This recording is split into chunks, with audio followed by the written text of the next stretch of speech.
শেষবারের মতো নিজের পছন্দের ভিডিও গেমগুলো খেলছে 14 বছর বয়সী এক অস্ট্রেলিয়ান বালক। কেননা এরপর থেকে নিজের অ্যাকাউন্ট ব্যবহার করে এগুলো খেলার সুযোগ পাবে না সে।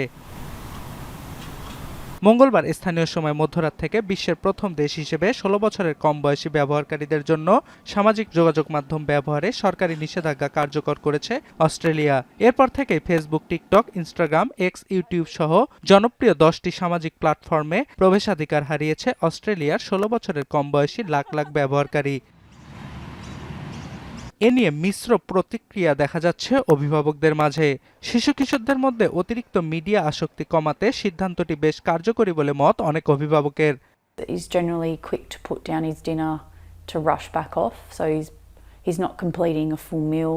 তবে অনেক অভিভাবক শঙ্কায় রয়েছে সামাজিক যোগাযোগ মাধ্যম ব্যবহারবিহীন তাদের সন্তানদের মানসিক স্বাস্থ্য নিয়ে। I think it cuts kids off from the community more than forcing them back out in real life. I don't think bans tend to work. And frankly, people tend to find a way around bans if they really want to. কিন্তু সিদ্ধান্তটি কার্যকর হওয়ার পর থেকে ব্যথিত অস্ট্রেলিয়ার 16 বছরের নিচের সামাজিক যোগাযোগ মাধ্যম ব্যবহারকারীরা।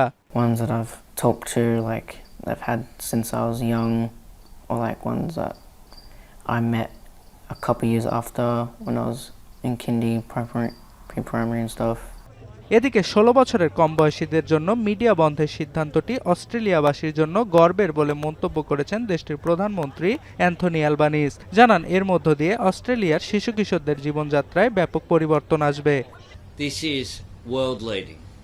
This is Australia showing enough is enough. And the world, including through, I note, some leading media global organisations who are here, just to confirm, is watching and is following. এর আগে এক ভিডিও বার্তায় নতুন পরিস্থিতিতে শিশু কিশোরদের পাশে থাকতে তাদের পরিবার ও শিক্ষকদের প্রতি আহ্বান জানান Albanese. You're no longer allowed to have a social media account. নতুন আইনে অমান্যকারী ব্যক্তিদের বিরুদ্ধে থাকছে না কোনো শাস্তির বিধান। তবে সিদ্ধান্তটির বিরুদ্ধে গেলে সামাজিক প্ল্যাটফর্মগুলোকে জরিমানা গুনতে হতে পারে। এছাড়া এক্স বাদে অন্যান্য তালিকাভুক্ত সাইটগুলো এই নিষেধাজ্ঞা মেনে চলার প্রতিশ্রুতি দিয়েছে। ভিপিএন ব্যবহার করে শিশু কিশোররা যাতে সামাজিক যোগাযোগ মাধ্যম ব্যবহার করতে না পারে সেজন্য সরকার সতর্ক আছে বলে জানান দেশটির যোগাযোগ মন্ত্রী আনিকা ওয়েলস।